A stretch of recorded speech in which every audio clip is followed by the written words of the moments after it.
Hey guys, Angry Monkey here. And Jackson Ferrell from Hot Pile of Garbage. And we are going to find out what the special note from Zero says in this episode of 9 Persons, 9 Hours, 9 Doors with only 8 people left. Yeah, 899. 899. Suddenly, everyone was crowding around Snake, desperate to hear what the message said. Santa especially looked as if he were about to grab hold of Snake and shake the answers from him. You wouldn't see that coming. Snake raised his hand. Calm down now. No need to panic. You don't need to force me, I'll read it. Junpei swallowed hard and waited for him to start. He was not the only one. Presently, Snake began to read, his voice calm. His fingers glided over the tiny bumps as he spoke. Bracelet number 2. Since you are not blessed with sight, I shall bless you, and only you, with information. I shall tell you of the function of the red, of the dead, and of the bracelet. The red is the recognition device. It will verify your number. Beside every numbered door, you will find a red. The dead is the activation device. It does exactly what it says. Once you have passed through it, the numbered door, you must use the dead to stop the detonator in your bracelet. But perhaps you are wondering, what does this detonator detonate? I am afraid this may be something of a surprise. Should I be reading a 0? If you wish. I have placed a small bomb inside of you, and the people whom you are about to meet. You swallowed it while you were unconscious. I have no doubt by the time you read this note, the bomb will have passed through your stomach and found its way into your small intestine. In other words, you will be unable to regurgitate it. I suggest you do not try. As I mentioned before, the bracelet on your left hand contains a detonator. Think of it as a remote fuse or timer for the bomb in your body. There is only one condition which will cause it to detonate. That condition is that you enter a numbered door. But once you have done so, the timer will activate, no matter who you may be. You will have 81 seconds, which is a digital root of 9. Oh, snap. If at that time the detonator has not been deactivated, it will send a signal to the bomb in your body, instructing it to explode. Hence the beeping earlier. In order to deactivate the detonator, every person who has verified their number at the red must also verify the numbers at the dead. Once all numbers have been verified by the dead, you need only pull the lever at its side, and the countdown will cease. Anyone who does not verify the number at the red will find themselves unable to verify the number at the dead. That is to say, if you should pass through a numbered door without first verifying the number at the red, in 81 seconds, you will be dead. That rhymed, at least that time. You must also keep in mind that the numbered doors will close automatically after 9 seconds have passed. I love the number 9. So long as the door is open, the dead will not function. You will do well to remember this. Lastly, let us discuss how to remove the bracelets. There are only 2 ways to do so. 1. You will escape from the ship. 2. Your heart rate reaches my number 0. In other words, once the bracelet is taken outside the confines of the ship, or detects that the wearer's heartbeat has fallen to 0, it will shut down automatically. There is no other way to remove the bracelet. Okay. If you attempt to force it off or disable the detonator, the bomb within you will immediately explode. This is all the information which I can impart to you. How you choose to use it is for you to decide. If used wisely, you can eliminate those who might be a danger to you. For a time, you would be able to control your fate. I wish you the best of luck. Does he really wish us luck? It seems unlikely that he's pulling for us. But I don't know if the message had been lengthy, but its meaning was clear. Only those who verified their numbers at the red could pass through the numbered doors. I mean, on the one hand, if he wants us to die, he could have killed us already. That's true. You know, if he's in a situation where he can plant a bomb in us. But on the other hand, if he wants us to live, then why plant the bomb? So yeah. All right. So maybe he's insane. He could be. He probably is. These people tend to be. Yeah. In defiance of Zero's suggestions, both Santa and Seven put fingers down their throats and began to gag. Man. The rest stiffened. Some touched their stomachs, simply stared at their bracelets. Junpei gingerly touched his stomach. There was a bomb inside his body. The thought of it made him queasy. Ugh. His stomach felt oddly hollow, and his legs were weak. Why had Zero designed such a ludicrous game? Junpei looked over at the others. Alright, I'm gonna ask one more time. Do any of you know anything about Zero? They were all silent, each person waiting to hear what the others would say. Finally, Santa spoke. Yeah, I actually, saw him, man, and Zero, he totally, grabbed me, and I didn't see his face, though. Some of a female dog was, wearing some kind of gas mask, man. I got stoned. What the heck? Come on, guys. You gotta, give me something, man. You know, surprise or something? Instead, it was Santa who looked surprised. There was a moment of silence, and then everyone spoke at once. Yeah, I saw him too! Me too! Me too! Oh, sorry. He was wearing a gas mask! I mean, I don't have too many characters, actually. I really only have...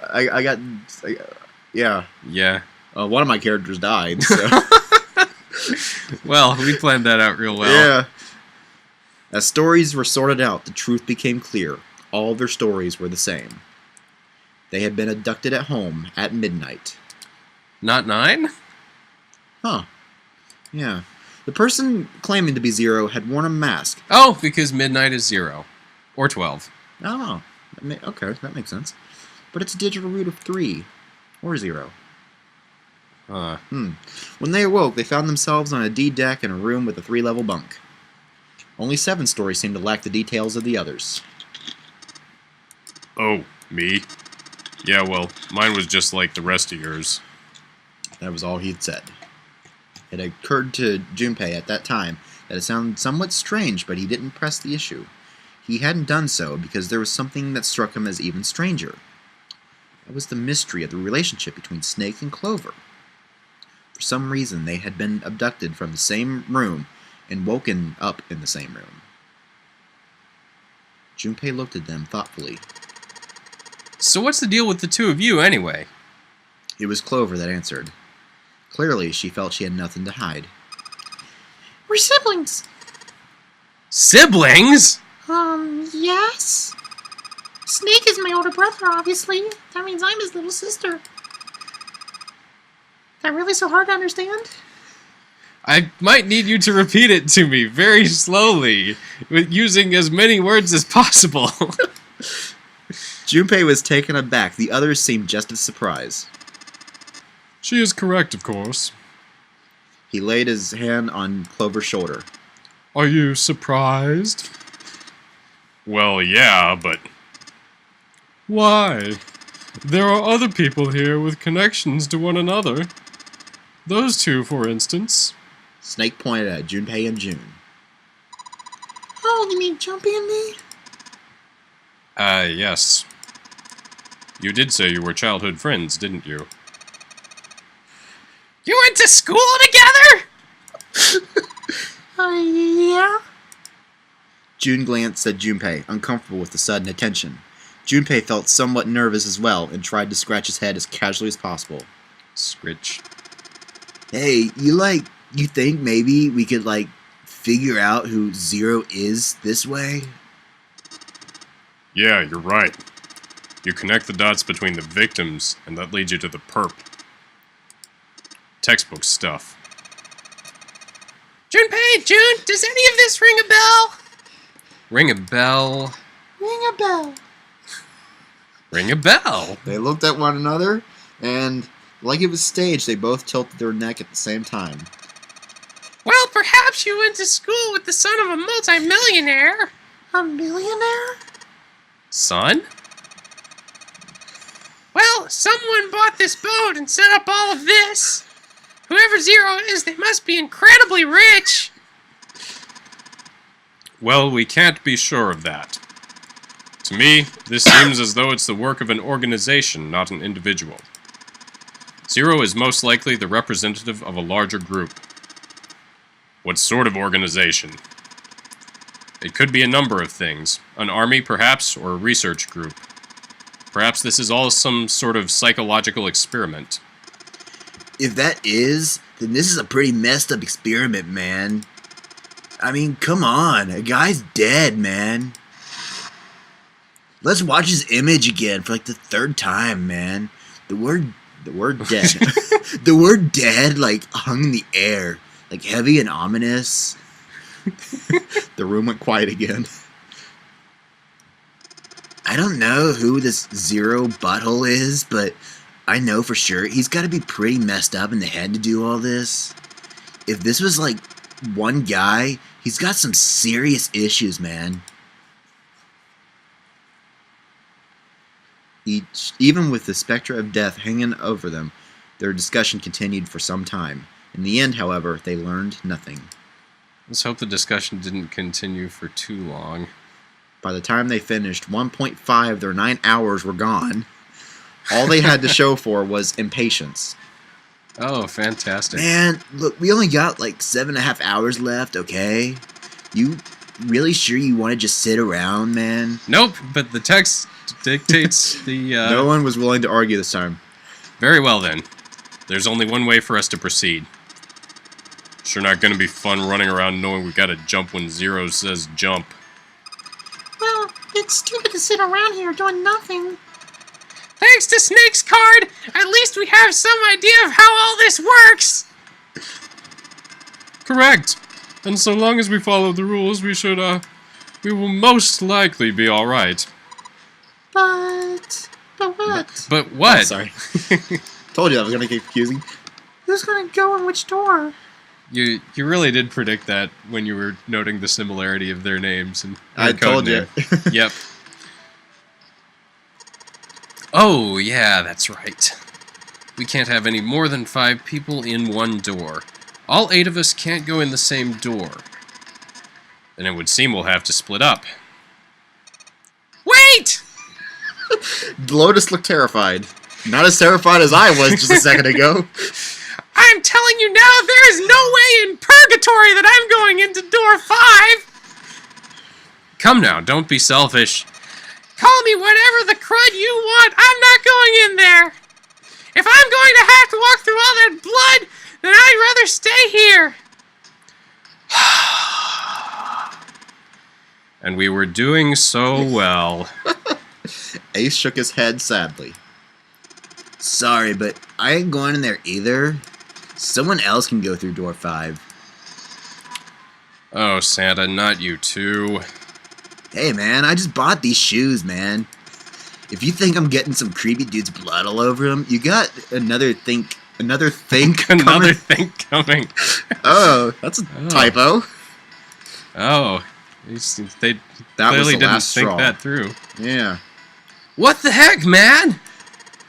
Weren't you the one who kept saying we should get going? Yeah, so? Doesn't mean I wanted to go into door 5. Oh, God. There was an awkward silence. Finally, 7 spoke.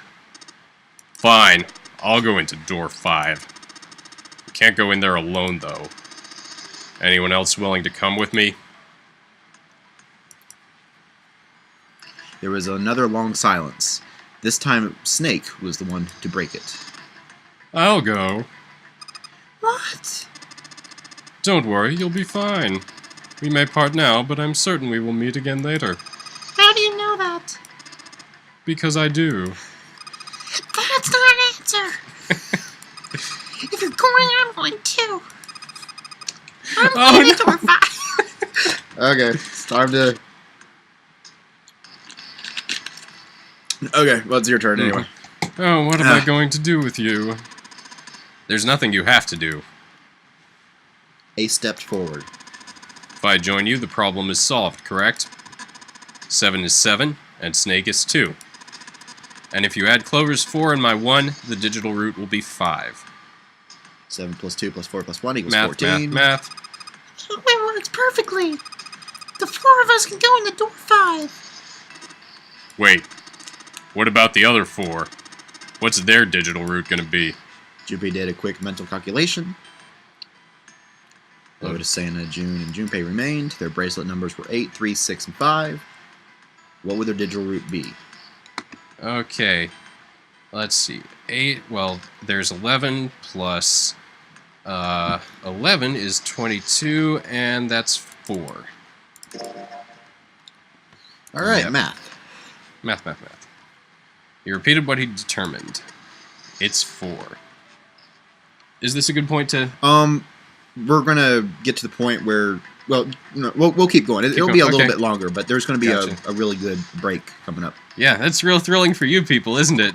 Us discussing when the episode's gonna end. Anyway. Can we go to door 4?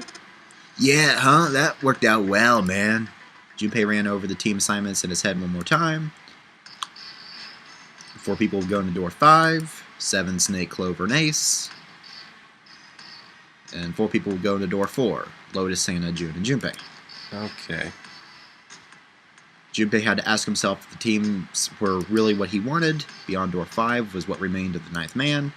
He never wanted to see that thing again, but something in him said it would be unwise not to examine the corpse even a little closer. Of course, if he went through door 5, he wouldn't be going with Lotus and Santa.